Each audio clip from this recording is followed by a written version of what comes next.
Fala galera, sejam bem-vindos ao canal, e para mais uma história de terror. Se gosta desse tipo de conteúdo, não deixe de se inscrever no canal e deixar aquele like e ativar o sininho para receber notificações de novas histórias. Então vamos para mais uma. O pântano e o corvo. É difícil dizer o que eu mais temia naquele horrendo dia, talvez a guerra, responsável pelas dezenas de corpos destroçados ao meu redor, talvez o pântano, frio e pacato como um cadáver, evaporando o gélido aroma de morte iminente, talvez o medo de morrer, por um tiro, uma explosão, gangrena, ou talvez fosse o corvo, maldita ave de crocito ensurdecedor, que movimentava a escuridão de penas feito uma sombra do além, destacando-se ao longe, na nébula sinistra. Diabólica ave de olhos infernais. O combate ceifou muitas vidas, principalmente daqueles que lutaram ao meu lado. A cada minuto a ausência de um companheiro de guerra se fazia presente, bastava um único piscar de olhos para que a próxima rodada de cerveja fosse descartada, e descansem em paz, amigos.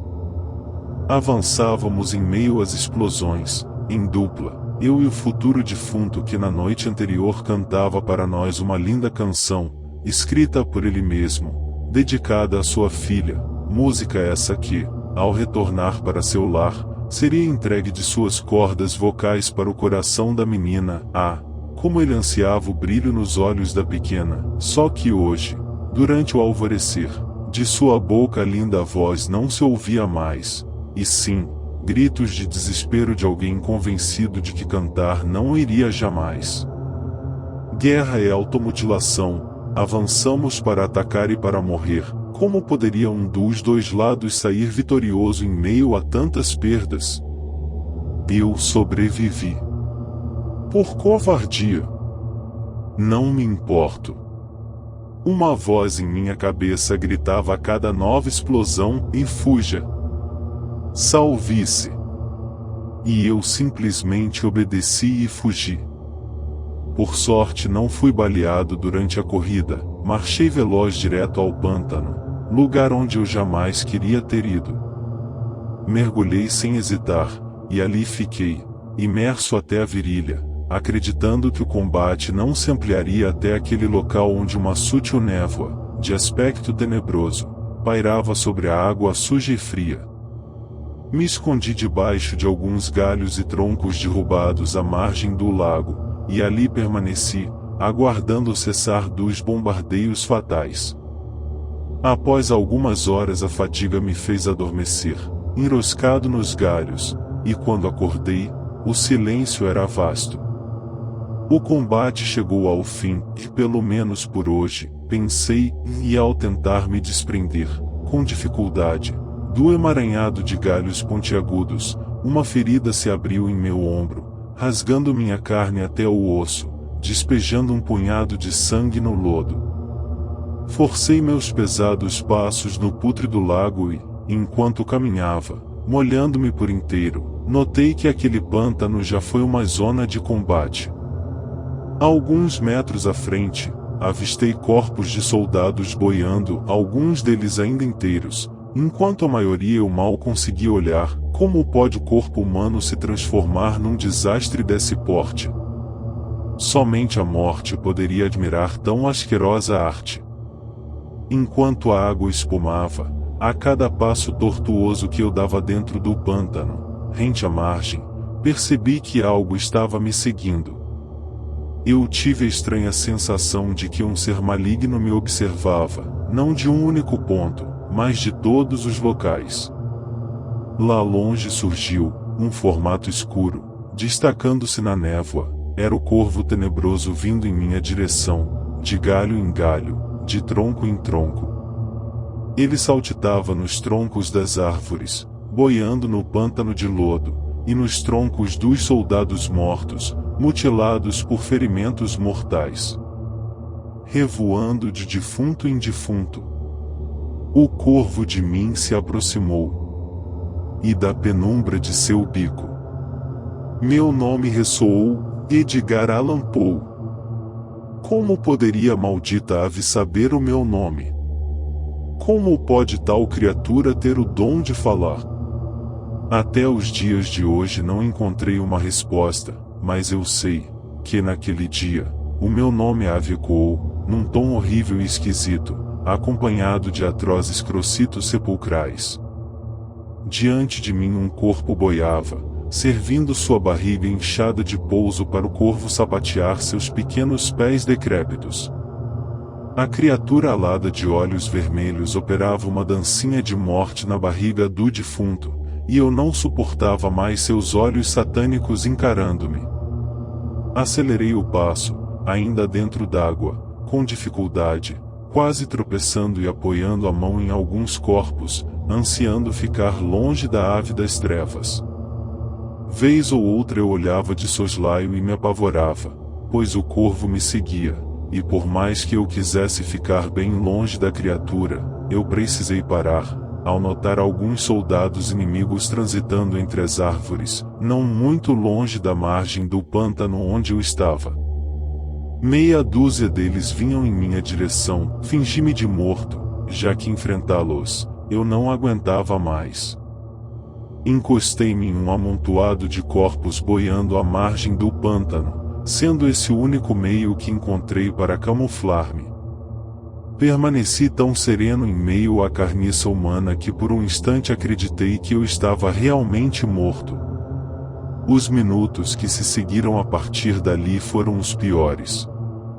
O som dos passos dos soldados se aproximava de onde eu estava, enquanto isso, pequenos esguichos surgiam na água a cada tiro que eles davam, determinados a assustar os que fingiam-se de mortos, e deu certo, um dos supostos defuntos se desgrudou do tronco onde estava agarrado e levantou as mãos, clamando misericórdia, mas foi calado rapidamente por um tiro certeiro.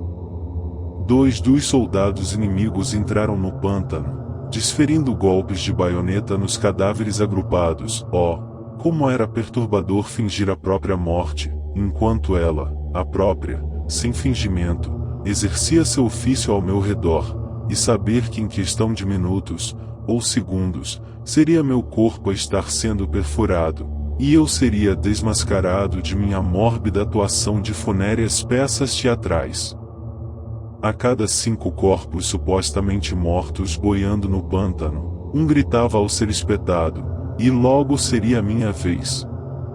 A ferida em meu ombro pulsava muito, parecia ter vida própria, como se fosse saltar e se desmembrar do resto do meu corpo. A situação piorava a cada segundo e tudo me incomodava, e a ferida pulsando, a garganta arranhando instigando-me a tossir, os zumbidos de moscas em meus ouvidos, a ânsia de vômito, coceira, os calafrios devido ao pântano frio e o glacial nevoeiro, os gritos dos poucos soldados vivos perfurados ao meu redor e, claro, o corvo, maldito corvo. Começaram a desferir golpes de baioneta no amontoado de corpos onde me enfiei, começando pela parte de trás, onde felizmente eu não estava camuflado. Eu era um estranho naquele ninho da carnificina. Enquanto isso, do lado de cada pequena montanha de corpos, o corvo me observava com aqueles olhos, e eu, mantendo os meus bem abertos, retribuía o olhar para a criatura, demonstrando todo o ódio que eu sentia, desejando que ela partisse para bem longe. Pensava eu, enquanto encarava o ser nefasto, e sei de onde vens, criatura, carregue contigo o clima soturno e para o inferno retorne, ave de mau agouro, atravesse logo esses portais. Num único salto, a ave que me observava de cima da ponta de um canhão, que estava afundado no pântano, pousou bruscamente num defunto boiando próximo a mim. A força do impacto cometido pelo corvo, assim que ele pousou no tórax do cadáver, fez com que o pútrido soldado viesse boiando em minha direção, encostando sua cabeça em minha coxa, e ali o morto permaneceu, fitando-me com os olhos arregalados e assustados, como se tentasse gritar por socorro mesmo depois de morto. Saltitando, o corvo se aproximou do rosto do defunto e, Antes de abocanhar o olho do pobre infeliz, a criatura me encarou de forma maléfica, como se estivesse caçoando de mim.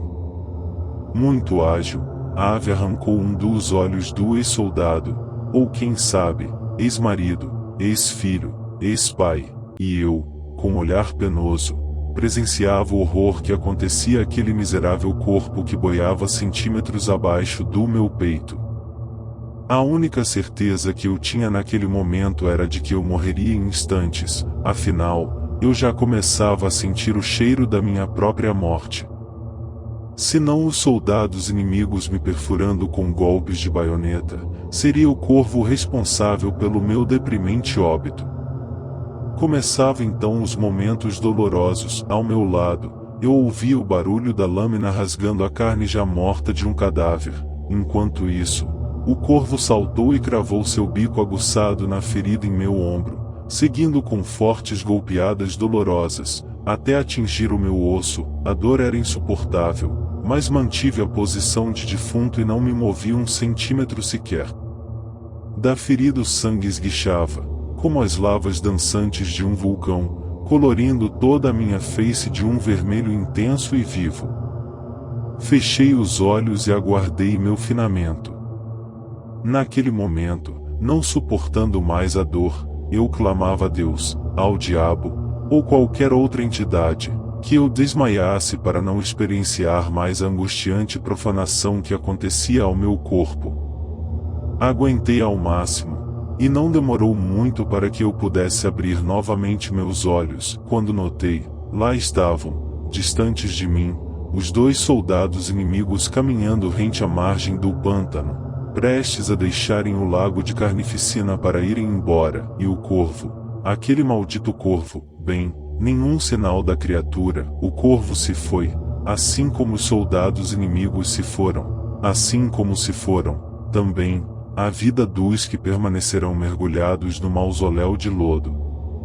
Só há uma explicação para minha sobrevivência: os inimigos, já cansados de tanto perfurar carne humana apodrecida, desistiram de mim ao notar o meu estado calamitoso, com ferimentos graves, como se eu estivesse realmente morto, e mais, com um corvo devorando-me, e o miserável só pode estar morto, devem ter pensado.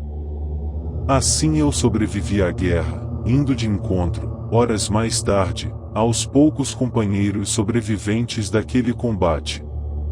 Eu não sei qual era a intenção daquele corvo, se era perfurar minha carne, auxiliando para que a minha interpretação de morto fosse convincente o bastante, fazendo com que os soldados não me matassem de verdade por acreditarem que morto eu já estava, ou, na verdade, o corvo realmente queria que eu sentisse as dores de seu bico perfurando com força, atingindo meu osso, fazendo-me gemer de dor e ser descoberto pelos soldados que me matariam instantaneamente.